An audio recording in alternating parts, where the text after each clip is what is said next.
குவைத்தில் அமெரிக்காவின் போர் விமானம் ஒன்று தீப்பிழம்புடன் விழுந்து இருக்கிறது. தொடர்பான கூடுதல் தகவலோடு நிகழ்ச்சிய செய்தியாளர் முகிலன் விவரம் என்ன? இது என்ன விமானம்? இது போர் விமானமா அல்லது பயணிகள் செய்யக்கூடிய விமானமா? எங்க விழுந்தது? பாதிப்பு என்ன?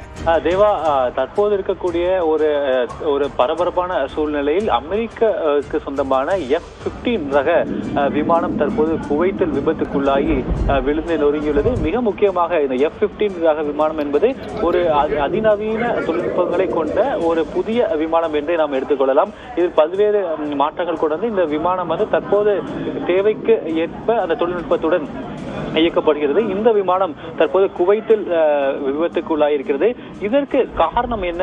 அதாவது ஈரான் நடத்திய தாக்குதலில் ஏற்பட்டு ஏதேனும் இந்த விமானம் விபத்துக்குள்ளானதா அல்லது ஃப்ரெண்ட்லி ஃபயர் குவைத்தில், அதாவது ஈரான் அனுப்பக்கூடிய அந்த ஏவுகணைகளை தாக்குவதற்காக குவைத்திலிருந்து ஏவப்பட்ட ஏவுகணைகள் தாக்கி இந்த விமானம் விபத்துக்குள்ளானதா அல்லது ஏதேனும் தொழில்நுட்ப கோளாறுகளால் இந்த விமானம் விபத்துக்குள்ளாதா என்ற தகவலில் இதுவரை தெரியவில்லை. ஆனால் இந்த F-15 ரக விமானம் இந்த விபத்துக்குள்ளாகி கீழே விழுந்து நொறுங்கக்கூடிய காட்சி தற்போது வெளியாகிருக்கிறது.